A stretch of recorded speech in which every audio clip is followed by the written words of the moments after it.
শীতে দেশ জুড়ে চলছে খেজুর গাছ থেকে রস সংগ্রহ। ব্যস্ত সময় কাটছে গাছিদের। মৌলভীবাজারের হাওরপাড়ে আছেন সহকর্মী শেখ সিরাজুল ইসলাম সিরাজ। আরো জানবো তার কাছ থেকে। সিরাজ, মৌলভীবাজারে এবার খেজুরের রস কতটা পাওয়া যাচ্ছে, কি বলছেন গাছিরা?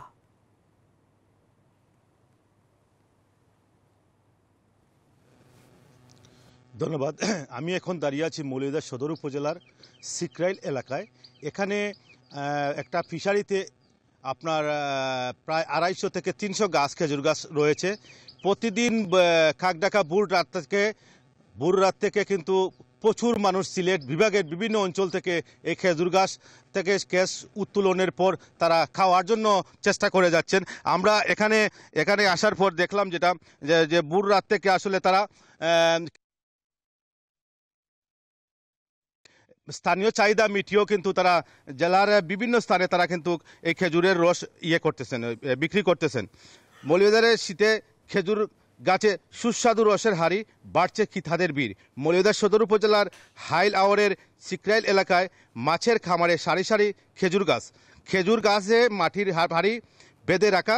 হাওর পাড়ে গাছ হয়ে প্রতিবেশী হয়ে হেলানো গাড়ি দাঁড়িয়ে আছে শত শত গাছ। গলায় মাটির হাড়ি ঝুলিয়ে দিচ্ছেন গাছিরা। গাছে ঝুলে হাড়ি বাঁধার এই দৃশ্য যেন গ্রাম বাংলার ঐতিহ্যকে স্মরণ করিয়ে দেয়। খেজুরের গাছে হাড়ি বাঁধাও মন, নইলে রস, গাড়িতে পড়িয়ে পড়া, পচে অকালে হবে মরণ, গানটির যেন কনের কাছে বেজে চলেছে। আমরা এখানে কথা বলবো খেজুর চাষি একজনের সাথে। আজ প্রচণ্ড শীতের মধ্যে তারা কি করছেন এই খেজুর গাছের, এবং কেমন মানুষ এখানে আসছেন আপনি? আলহামদুলিল্লাহ, আমাদের এখানে সিলেট জেলার অনেক বিভিন্ন খানের মানুষ আসতেছে। আমাদের এখানে বহু রস হয় এবং আমরা বিক্রি করতেছি। আমরা এখানে বহুদিন ধরে এখানে আসি। আলহামদুলিল্লাহ, আপনারা চাহিদা থাকলে আসেন। আচ্ছা, এই খেজুর থেকে কি কি সংগ্রহ হয়? খেজুর থেকে রস সংগ্রহ হয়, গুড় সংগ্রহ হয়, লালি সংগ্রহ হয়। আমাদের যেটা চাহিদা এটা আপনারা নিতে পারবেন।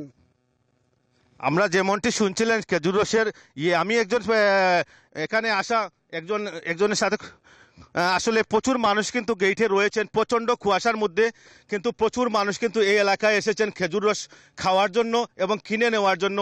শত শত মানুষ কিন্তু এই এলাকায় এই খেজুর রস খাওয়ার জন্য কিন্তু আসছেন প্রতিদিন। আজকে মৌলভীবাজার জেলায় সর্বনিম্ন তাপমাত্রা ধরা হয়েছে 10.10 ডিগ্রি সেলসিয়াস। এবং সিরাজ, আপনাকে ধন্যবাদ। দর্শক, মৌলভীবাজার থেকে জানাচ্ছিলেন সহকর্মী শেখ সিরাজুল ইসলাম সিরাজ।